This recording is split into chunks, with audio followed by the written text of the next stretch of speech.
함께 읽겠습니다. 염소와 송아지의 피로 하지 아니하고 오직 자기의 피로 영원한 속죄를 이루사 단번에 성소에 들어가셨느니라.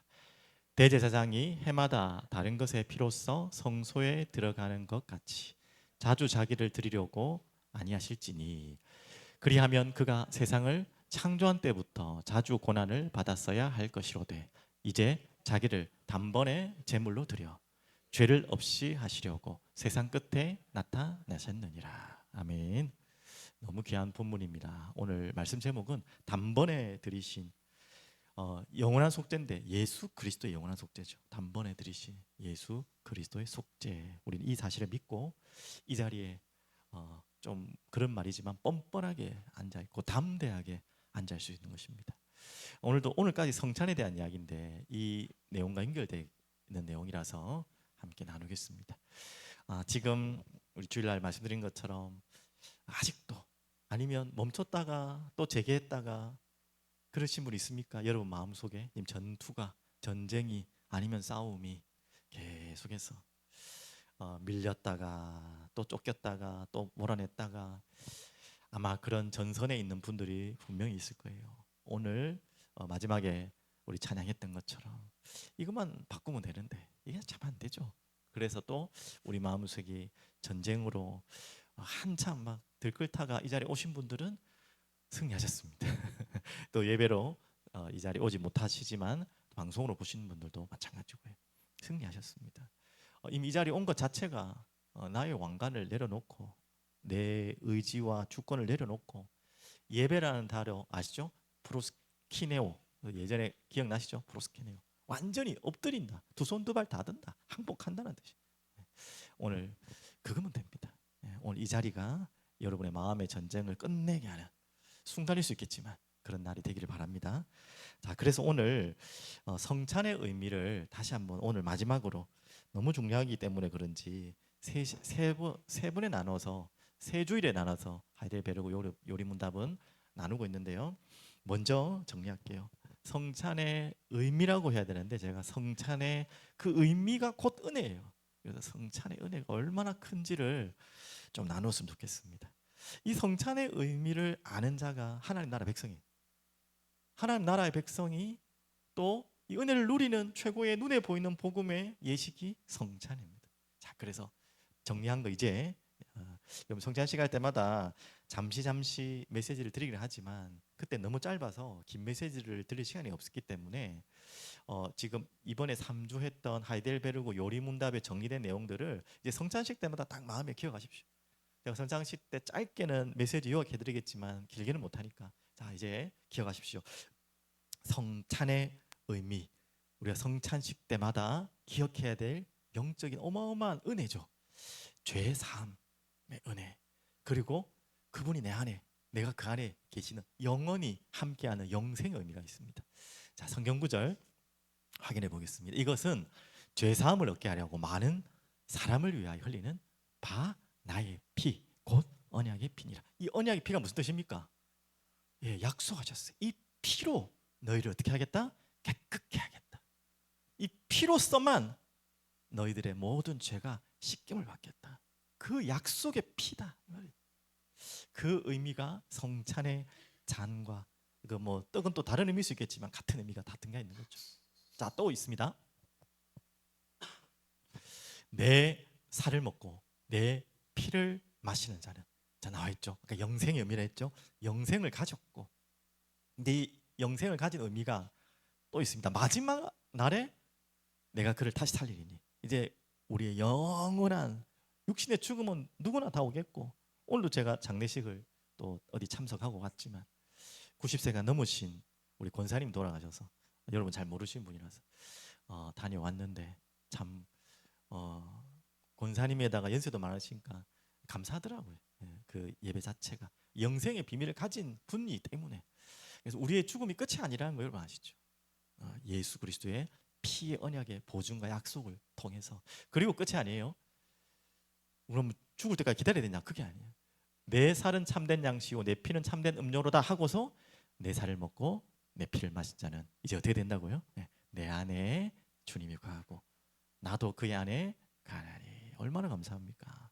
우리 주님, 내 안에 주님이 또 내 안에 내가 주님, 이렇게 영원한 그냥 천국 가는 것으로 그게 다지만 그 미래를 소망하는 게 아니라 지금 이 순간에 여러분이 이 비밀을 확인하셔야 됩니다. 자, 그리고 또 두 번째 의미가 있었죠. 바로 그리스도의 몸된 교회다. 이번 주에도 말씀 나왔듯이 우리 마음속에 방금 첫 번째가 하나님 나라, 내 안에 하나님 나라 임한 거잖아요. 그럼 반드시 뭐와 연결되고 됐댔죠? 영원한 이제 그리스도의 몸된 교회가 됐는데, 눈에 보이지 않는 교회는 말할 필요도 없고, 이제 눈에 보이는 지금 이 지구상의 지상의 교회에도 소속된다 그랬죠. 그래서 그리스도의 몸된 교회다. 두 가지 답니다. 보이지 않는 교회, 보이는 교회의 몸된 지체가 되는 것입니다. 자, 그 말씀 기억나시죠? 떡이 하나요 많은 우리가 한 몸이니 이는 우리가 다 한 떡에 참여합니다. 그래서 우리는 하늘에 계신 나의 아버지가 아니라 누구 아버지라 그랬죠? 우리 아버지, 다 우리 이제 형제입니다. 자매입니다. 조금 민망하긴 하지만 다 형제 자매. 그래서 그리스도의 몸을 나눠 먹은, 그 그리스도의 살을 함께 나눠 먹은, 그 그리스도의 피를 나눠 마신 우리는 한 몸이요. 얼마나 귀합니까? 그게 교회예요. 이 교회라는 것이 얼마나 아름다운, 하나님이 이 땅에 허락하신 하나님이 가장 존귀하게 여기고 사랑하시는 자신의 신부라고 표현했잖아요. 그게 여러분과 저희들의 바로 공동체라는 거예요. 꼭 기억하시기 바라고. 그러면서 세 번째가 뭐였습니까? 이제 그리스도인의 삶입니다. 이 삶에는 미리 말씀드리지만 두 가지, 복음 선포와 바로 하나님 나라의 완성을 기다리는 거죠. 예수님 다시 오시는 날까지 이 일을 기억하고 기념하라 했죠. 성찬을. 그 말은 선포하라는 말이고, 주님이 오실 날을 빨리 기다리라는 말이죠. 그것과 함께 또 이젠 거룩한 삶을 같이 이야기합니다. 자, 같이 말씀 볼게요. 너희가 이 땅 떡을 먹으며 이 잔을 마실 때마다 주의 죽으심을 그가 오실 때까지 전하는 것이라. 전하는 것이라는 의미도 있고 다시 오신다는 것이죠. 두 가지를 기억해야 됩니다. 반드시 주님이 다시 오십니다. 그때까지 우리가 할 것은 선포하는 것입니다. 복음을 선포하는 것입니다. 그래서 조금 더 설명드리면, 선포라는 개념은 막 그냥 인본주의로 내 머리로 내 지혜로 막 머리 굴려가지고 전하는 복음이 아닌, 복음 그대로의, 그 복음의 성경에서 말한 복음의 원색을 그대로의, 당연히 지혜롭게 기도하고 그분의 마음을 헤아리고 그 상황을 헤아리는 것을 하지 말라는 거 아니에요.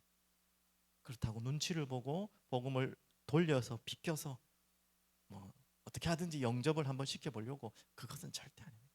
안 해도 되니까 정말 바르게 정확하게 복음을 선포할 수 있도록, 그리고 그 주님이 다시 오실 때까지 우리는 묵묵하게 걸어가는 것입니다. 그와 함께 이 삶이죠. 그러므로 누구든지 주의 떡이나 잔을 합당하지 않게 먹고 마시는 자는 주의 몸과 피에 대하여 죄를 짓는 것이니라. 이제 두 번째 큰 대지이자 오늘 하이델베르그 요리 문답에는 저 부분을 이제 계속해서 다시 한번 더 구체적으로 설명할 것입니다. 그리고 28절에도 사람이 자기를 살피고 그 후에야 이 떡을 먹고 이 잔을 마실지니. 29절에 조금 좀 이게 있죠. 조금 거리낌이 있죠. 주의 몸을 분별하지 못하고 먹고 마시는 자는 자기의 죄를 먹고 마시는 것이니라. 자, 이게 이제 거룩한 구별된 하나님 나라의 백성이 살아가야 될 삶이죠. 말씀 드린 것처럼 죄와 사단과의 끝까지 우리는 싸우는 것입니다. 이 세상 나라에 우리는 하나님 나라의 백성으로 살아야 하기 때문에 전쟁터에, 여기는 영적 전쟁터, 잊으시면 안 돼요. 자, 그러면서 이 부분은 좀 더 이야기할 거니까 방금 이제 연결되는 겁니다. 하이델베르그 이제 80에서 82문은 좀 많은 논란이 있는 문답이긴 한데, 우리 개혁 교회에서는 어떻게 보면 정확한 신앙 고백일 수 있죠. 자, 이 성찬에 참여하는 참여자의 어떤 믿음을 가지고 참여해야 되는지, 또 좀 말이 조심스럽긴 한데 자격이 있어요. 성찬에 참여한 자격, 뭐 행정적인 뭐 세례를 받아야 되고 뭐 나이가 유라 세례는 안 되고 뭐 이런 거 말고, 그런 이야기를 하는 게 아니라 믿음의 지금 자세를 말하는 것이고 자격을 말하는 것입니다. 자, 그래서 80문답이 조금 여러분들한테는 전혀 불편하지 않겠지만, 타 종교에 있는 분들이 불편할 수 있겠지만, 그렇다고 눈치 보고 말하지 않을 수는 없죠. 그래서 자세히 한번 보시면 좋겠습니다. 성만찬은 특히 로마 가톨릭, 지금의 가톨릭도 마찬가지입니다. 미사와 어떻게 다릅니까? 좀 궁금했었죠.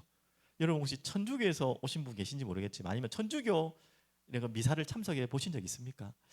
저는 예전에 뭣도 모르고 고등학교 때 한번 천주교를 간 건 아닌데 그 고등학교 때 있잖아요. SFC가 있었고 CL이라고 있었거든요. 그래서 제가 이제 그때 이제 처음 이제 예수 믿고 막 이럴 때라 가지고 천주교나 개신교 똑같은 줄 알았어요. 그래가지고 요 CL이라는 그 뭡니까 뭐라 하죠? 예, 뭡니까 그 그룹 그거 뭐라 합니까? 하여튼 SFC 실 하여튼 뭐 있었잖아요. 거기를 그냥 참석했는데 좋더라고요. 그냥 뭔지도 모르고. 근데 다릅니다. 성만찬. 그 중에 가장 큰 특징이 많은 게 있는데 미사 보통 우리는 또 예배라고 표현하는데 천주교의 미사는 참고로 말씀드리면 어떻게 보면 좀 성경적인 것 같기도 한데 이제 우리가 주의해야 될 것이 쉽게 말하면 우리가 말하는 예배 때마다 성만찬을 해요. 항상. 그리고 아시다시피 우리는 뭐 주일날 그것도 몇 달에 한 번씩 하잖아요. 여기는 뭐 평일날도 예배를 많이 드린 것 같아요. 토요일도 드릴 때도 있고 토요일 주일에가 계속 드리더라고요. 그때마다 다 해요. 어떻게 보면 천주교회는 말씀 선포보다 훨씬 중요한 게 이 미사거든요. 자, 거기에 대한 이제 개혁주의 우리 개신교의 다른 생각들을 지금 이야기하는 것입니다. 한번 보십시오. 이렇게 다릅니다. 좀 긴데요. 한번 보십시오. 참고로 하시면 될 것 같아요. 성만찬은 십자가에서 단번에 들이신 예수 그리스도의 영원한 속죄를 통하여 오늘 이제 히브리서 말씀을 붙잡은 게 이거죠. 우리 죄가 완전히 용서받았다는 선언입니다. 우리 이걸 믿고 성만찬 하잖아요. 성찬하잖아요. 또한 그것은 성령께서 하늘 아버지 우편에 계시면서 우리의 경배를 받으시는 그리스도에게 우리를 연합케 하신다는 선언입니다. 이 성령께서 우리와 우리 예수 그리스도와 연합케 하시는 그 사건 사실을 이제 우리는 선언하는 사실이 성만. 이까지는 우리가 개혁주의 우리 개신교단이 믿는 믿음인데, 자, 근데 이제 여기서부터 좀 문제가 오죠. 그러면 가톨릭에서 하는 미사는 무엇이냐 이 말이죠. 그리스도의 몸이 사제들에 의하여 날마다 신자들과 죽은 자들을 위하여 드려지지 않는다면 그의 십자가 고난을 통해서는 사제를 얻지 못한다고 가르칩니다. 조금 말이 어렵죠? 한 가지 더 하고 설명드릴게요. 또한 그리스도의 몸이 떡과 포도주의 형태로 나타나셔서 저번 주에 뭐 참고로 하셨지만 우리 배우신지 기억나시죠? 화채설 기억나시죠? 이 예수님의 이게 진짜로 몸으로 바뀐다는 거예요. 빵이. 그리고 진짜 예수님의 피로 사제의 기도를 통해서 바뀌어버린다는 거예요. 진짜로. 믿음이 아니라 진짜로 실제로. 근데 왜 그렇게 믿는지에 대한 이유가 저 미사 때문에 그런 거예요. 쉽게 말하면 우리는요, 우리 그 아침에 영적으로 임재한다는 사실을 믿고 예수님의 십자가의 피와 그 살을 기억하고 기도하고 아까 말했던 그 내용으로 성찬을 드리는데, 어떻게 보면 이 가톨릭에서는 실제로 예수님이 2000년 전에 매달렸던 그 예수님의 십자가 사건이 지금 또 일어나고 있다는 것을 믿고 있는 거죠. 어떻게 보면 대단한 믿음 같지만 이거를 철저하게 우리 개혁주의에서는 비판하고 있는 것입니다. 얼만큼 신랄하게 비판하고 있는지, 그래서 좀 조심스럽다고 하는 것입니다. 보십시오. 그곳에서 그리스도가 경배를 받으신다고 가르칩니다. 그러므로 미사는 단번에 드리신 예수 그리스도의 희생 제사를 근본적으로 부인하는 것이며 저주받을 우상 숭배인 것입니다. 그러니까 우리가 생각하는 천주교에서의 미사는 우상 숭배를 계속하고 있는 거예요. 자신들은 어떻게 교리를 정리한지는 제가 뭐 주장이 다를 수는 있겠지만 개혁주의 개신교들이 볼 때 천주교의 미사는 그렇게밖에 볼 수 없는 거예요. 왜? 한마디로 예수, 오늘 히브리서 말씀 다시 한번 보면서 이야기할까요? 이렇게 나왔잖아요. 염소의 송아지의 피로 하지 아니하고 오직 자기의 피로 영원한 속죄를 사 단번에 성소에 들어가셨느니라. 그 십자가 사건으로 단번에 끝났다는 거예요. 그리고 아까 히브리서 9장 24, 25절 나온 것처럼 더 이상 그런 제사가 필요 없다는 게 성경의 내용이잖아요. 근데 이제 전주교의 미사는 어떻게 보면 제사장과 같은 사제를 통해서 또 예수님이 피로 또 예수님이 그 몸으로 이 자리에 참여하셔서 십자가에 다시 달리는 것은 아니지만 그런 의미가 또 재현된다는, 어떻게 보면 굉장히 신비스럽죠. 그러니까 이제 가톨릭의 미사의 생을 거는 거예요. 쉽게 말하면 구약의 제사 드리는 그런 의미 있잖아요. 그런 의미를 담고 또 드리니까 이제 우리가 볼 때는 뭐합니까?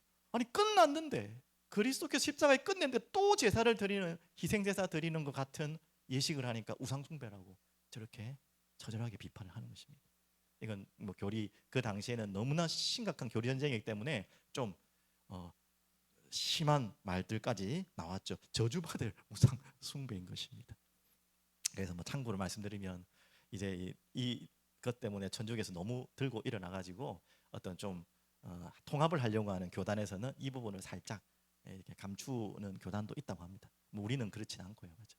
자, 그래서 아셔야 될 것 같고요. 그 말은 우리가 그러면 좀 정리하면 우리가 어떤 믿음으로 성찬에 참석해야 되는 것이죠. 뭐 이 가톨릭이 뭐 자꾸 비난이처럼 되지만 자신들이 믿는 것은 또 하나의 속죄가 또 드려지는 것처럼 보이지만 우리는 그것은 아니고 영적으로 실제로 성령께서 임재하셔서 우리는 그분의 속죄를 아까 말했던 우리가 몸된 교회임을 또 우리가 해야 될 복음의 선포를 다짐하고 결단하는 바로 은혜의 예식이 바로 성찬이라는 거 꼭 기억하셔야겠죠. 자, 그러면 이제 두 번째 이제 아까 말했던 질문입니다.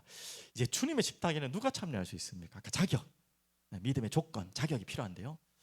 이 부분은 이제 우리한테 좀 껄끄러움할 부분이 있을 텐데, 네, 굉장히 중요한 부분입니다. 한번 보시겠습니다. 자기의 죄를 미워하고, 죄를 미워한다는 거, 돌이키려는 마음이죠. 회개의 마음이죠. 고난과 죽음에 의하여 자기 죄가 용서받고 사악함이 가려진다는 것을 믿으며, 이제 회개할 때 이제 모든 죄가 다 가려진다는 걸 믿는 것이죠. 그 믿음이 더욱 강해져서 더 나은 삶을 살기를 원하는 사람들이 참여하는 것이 성찬이란 말입니다. 그런 믿음으로. 그러나 이제 여기서 좀 조심스럽죠. 위선자들과 회개치 않는 자들은 그들의 심판을 먹고 마시는 것이 됩니다. 결코 여기에 그런 분들 한 분도 없고 그렇게 참여하면 없겠지만 위선적인 마음으로 회개하고 상관없는 마음으로 성찬을 참여하는 자는 좀 심하게 말했지만 심판을 먹고 마시. 심하게 말하는 게 성경에 오늘 읽었던 내용이 아까 내용이 그거예요, 맞죠?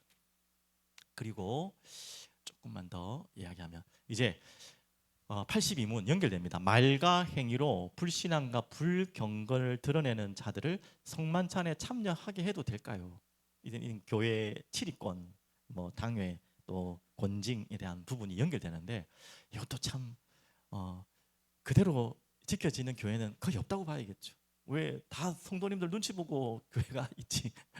누가 어떤 성도 또 하나 조심스러운 거는 이게 잘못하면 하나의 이 당회의 교권처럼 될 수 있잖아요. 권한이 돼가지고 함부로 사람을 판단할 수 있으니까 굉장히 애매한 것인데, 근데 본질만 좀 기억했으면 좋겠어요. 왜 이런 문답이 나왔는지. 말과 행위로 불신앙과 불경건을 드리는 자들은 성만찬에 참여해도 됩니까? 성경에는 분명히 하지 마라 분명히 나와 있죠. 자, 그거대로 안 됩니다. 그것은 하나님의 언약을 무시하는 일이며 전 회중에게 하나님의 진노를 초래하는 일입니다. 그 개인뿐만 아니라 그 공동체에 굉장한 하나님의 진노를 초래하는 일이라. 그래서 이 부분을 잘 균형 있게 잡아라 하는 말이죠. 그러므로 그리스도 및 사도들의 교훈을 쫓아서 그리스도의 교회는 천국의 열쇠를 공적으로, 이 천국의 열쇠가 이제 다음 하이델베르크 교리문에 나올 텐데 치리권, 권징에 대한 이야기입니다. 열쇠를 공적으로 사용하여 그들이 회개할 때까지는 그들을 배제시켜야 할 의무가 있습니다. 자, 이런 이제 주의스럽죠. 그래서 우리가 막 생각으로 우리 뭐 목사의 그냥 하나의 주관으로 저 사람은 안 돼 이게 아니고요. 분명히 저런 부분이 있을 때는 객관적인 증거나 뭔가 있어야겠죠, 맞죠? 근데 이 부분을 오해하지 마시고 너무 복음적이지 않고 너무 교회가 저래갖고 딱딱해가지고 사람 막 저럼 누가 교회 다니겠어? 다 교회 나가지라는 생각할 수 있지만 지금 그렇게 하라는 거라고 분명히 나왔어요. 근데 저렇게 하는 이유는 뭐냐면 저 사람을 배제시키고 무시하려는 게 아니라 그렇게 해서 돌이키고 회개하도록 하기 위한 교회의 질서, 그런 의미를 말하는 것입니다. 당연히 누가 하는 우리 다 연약하고 다 막 비난받을 그런 일을 안 한 사람 어디 있습니까? 저부터도 그러면 세례 참여하지 성찬 참여 못하죠. 그런 주관적인 게 아니라 정말 누가 봐도 객관적인 잘못을 했을 경우에는 잠시 회개하고 돌아올 때까지는 하는 그런 이야기를 하고 있습니다. 이 약속을, 이 성경의 약속을 진짜 믿고 행했던 참 용감한 목사님이 있었어요. 그게 바로 우리 자주 말씀드리면 조나단 에즈워자님. 그렇게 존경하는 신학자이자 천재 신학자이자 또 목회자인 그 조나단 에즈워저가 좋은 말씀 그대로, 아니 교리문답이 아니라 교리문답은 성경을 그대로 정리한 것뿐이고 성경의 방금 분명히 그렇게 나왔잖아요. 그대로 했다가 외할아버지 때부터 섬기던 교회였는데 자신이 그 교회의 당회장 목사를 하다가 저걸 철저하게 했나 봐요. 어떻게 했는지는 모르겠지만 이제 그게 이제 신앙 감정론과 연결되는 이야기겠지만, 워낙 그 시대가 한마디로 뭐가 지금 했냐면 이제 너무 그냥 문화가 교회 문화가 다 그냥 교회 안 다니면 안 되는 문화처럼 돼버린 거예요. 그 미국 그 당시의 상황에서.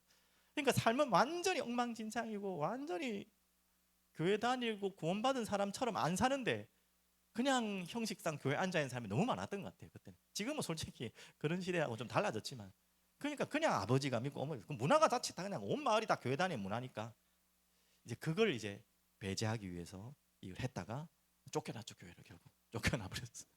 그런 위대한 우리 신학자 목사님이 그렇게 되겠습니다. 하여튼 무슨 의미인지는 여러분 이해하시고, 뭐 똑같이 우리가 적용할 수 없겠지만 저런 부분이 우리에게 필요한 부분이구나라는 거는 좀 이해하시면 좋을 것 같습니다. 자, 그러면 넘어가고요. 결론입니다. 오늘 하나님의 나라의 기도에 대해서 제가 이번 주간에 계속 하나님께 기도하면서 또 질문하면서 하나님께 또 응답받은 부분도 있는데, 아까 서론에 한 질문과 연결되는 것입니다. 여러분의 마음속에 일어나고 있는 전쟁, 언제나 또 일어날 수 있는 전쟁을 언제 그 전쟁은 끝날 수 있습니까? 당연히 아까 말씀드린 것처럼 주권을 빨리 바꾸면 돼요. 주도권을 여러분이 들고 있는 순간 전쟁은 계속 끊이지 않고 멈추지 않고 일어납니다. 잠시 휴전하는 것 같지만 또 일어나요. 여러분의 주권을 완전히 누구께? 주님께 완전히 맡기고 항복, 두 손 들고, 이제 그 두 손 드는 의미를 이해하셨죠? 두 손 드는 거는요, 항복의 의미와 함께 찬양할 때 두 손 들 때 의미도 저는 그런 의미라고 봐요. 하나님을 향하여 손을 드는데 하나님이 뭐 하늘에 계십니까? 아니잖아요. 내 마음에 계시고 있는데 꼭 이렇게 해야 될, 뭐 의미적으로 하지만 하나님을 향한다는 의미도 있지만 하나님께 두 손 두 발 다 되는 거예요. 주님, 제가 다 들고 주님 앞에 나옵니다. 주님이 다스려 주시고 주님 이끌어 주시옵소서. 오늘 여러분에게 그 기도가 시작되길 바라는데요. 오늘 새벽에 이 말씀이 나오더라고요. 저도 큰 은혜를 받았는데, 로마서 5장 3절 4절 다 아시는 본문인데, 다만 이뿐 아니라 우리가 환난 중에도 즐거워하는 이는 환난은 인내를, 인내는 연단을, 연단은 소망을 이루는 줄 알미로라. 자, 이 본문이 여러분은 머리는 끄덕끄덕하고 이해되겠지만 실제로 이런 일이 생기면 쉽지 않죠, 맞죠? 우리 마음이 계속해서 전쟁이, 이 환란이라는 전쟁 안에서 살아가면 힘들어요, 맞죠? 그런데 바울은 이 메시지를 통해서 그 로마 교회와 지금 시대를 살아가는 우리에게 무슨 메시지를 전하는 것입니까? 바로 저 이야기입니다. 환란 중에 즐거워할 수 있는 이유는 환란이 무엇을 만들어낸다고요? 인내를 만들어내요. 연결해서 또 인내는 또 무엇을 만들죠? 연단을 단단하게 만들어가죠. 근데 그게 끝이 아닙니다. 그 연단을 통해서 하나님이 우리를 이끌어 가시는 곳이 어디라고요? 소망을 이끌어 가죠. 그리고 그 다음 본문에는 알다시피 하나님의 무한하신 십자가의 사랑을 이야기하고 있죠. 그 소망이 이루어지는 결정적인 이유는, 우리가 그렇게 소망할 수밖에 없는 이유는 근거가 뭐냐 이거예요.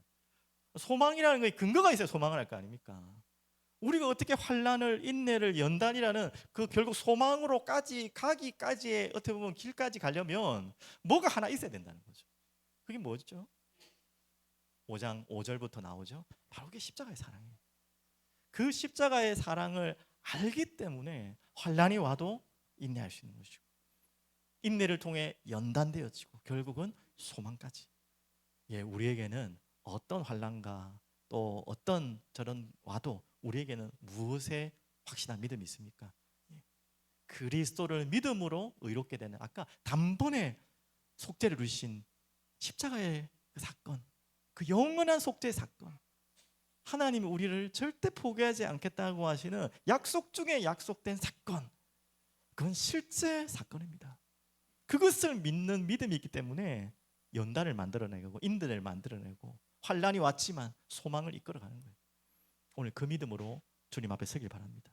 그러면서 여러분 잘 아는 야복강 기도의 그 야곱의 기도 아시죠? 야곱이 야복강에 이제 에서를 만나기 직전 두려움과 불안함에 마음에 전쟁이 났어요. 밤에 잠이 안 오겠죠. 마음에 전쟁이 났는데 잠이 옵니까? 당장 이제 에서가 죽이려고 군사를 데리고 오고 있다는 소식을 들었어요. 야, 이제는 시간 문제예요. 언제 죽을지 모르는 이제 이 환란의 마음이 야곱에 찾아왔을 때 뭐했죠? 야복강에서 뭐했습니까? 기도를 한 것입니다. 이제 그게 씨름으로 또 나타났죠. 참 재미난 사건이 있습니다. 여러분 알다시피 야곱이 그 씨름에서 이깁니까 집니까? 이깁니까 집니까? 다 이겼죠. 그래서 야곱의 이름이 바뀌었죠. 맞아요. 이제 야곱이 이스라엘이라. 근데 한 가지 사건이 있습니다. 거기에서 뭐가 부러집니까? 환도뼈가 부러지잖아요. 그러면 솔직히 보면 이긴 게 아닌 것 같아. 그래서 평생 그 환도뼈가 부러진 것 때문에 절었잖아요. 다리를 평생. 그럼 그게 씨름이 이긴 겁니까? 진 겁니까? 뭐 형식상은 이겼지만 이게 참 두 가지 의미가 같이 있는 것 같아요. 맞아요. 분명히 야곱이 이겼고 이스라엘 바뀌었지만 환도뼈를 한 대 얻어맞고 완전히 부러졌어요. 하나님은 왜 그렇게 야곱에게 하셨겠습니까? 그것도 평생에 절기하고 그것을 이스라엘 백성들이 기억하고 먹지 않았다 그랬잖아요. 그 부분을. 그 의미는 무엇이죠? 야곱이 이긴 것 같지만 이기지 않은 거예요. 또 야곱이 진짜 이길 수 있는 이유는 자기가 항복할 때 이길 수 있는 거예요. 야곱이 막 대들고 싸운 게 아니라 하나님이 우리에게 져주시는 이유는 뭐냐? 우리가 완전히 그분께 모든 걸 맡길 때.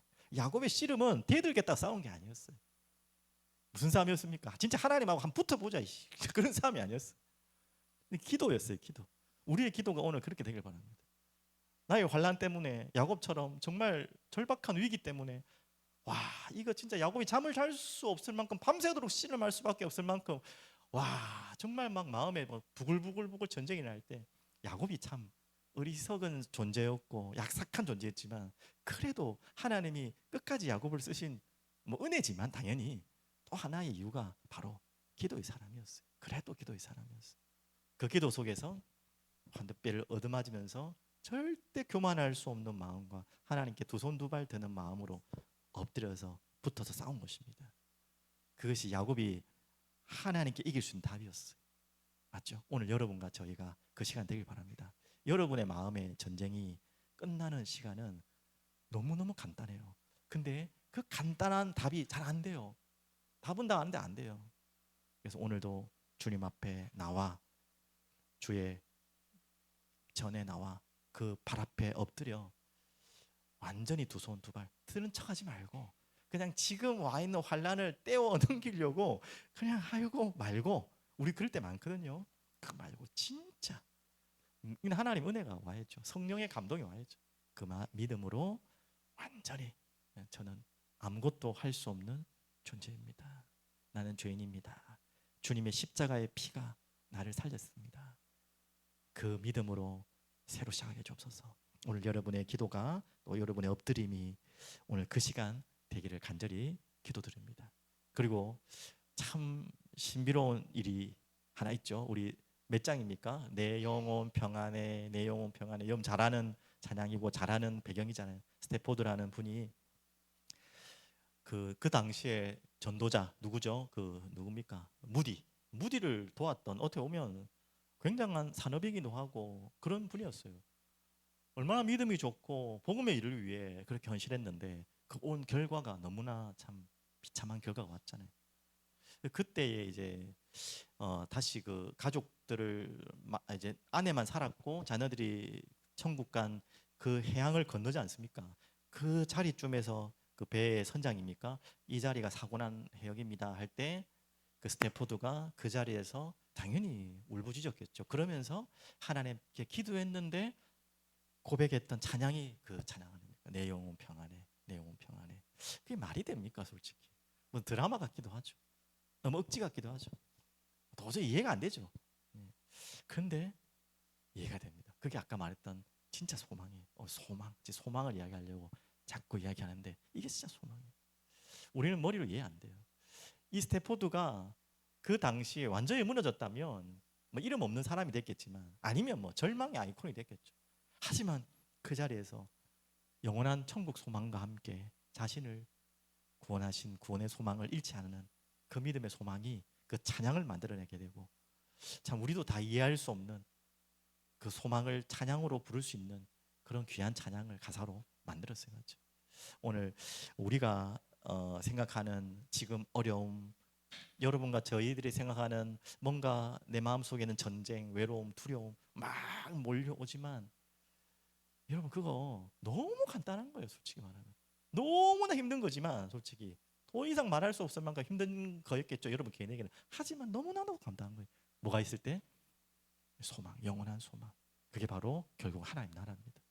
이 땅에서 우리는 영원히 살 존재도 아니고, 이 땅에서 뭔가 소망을 찾고 살 사람도 아니에요.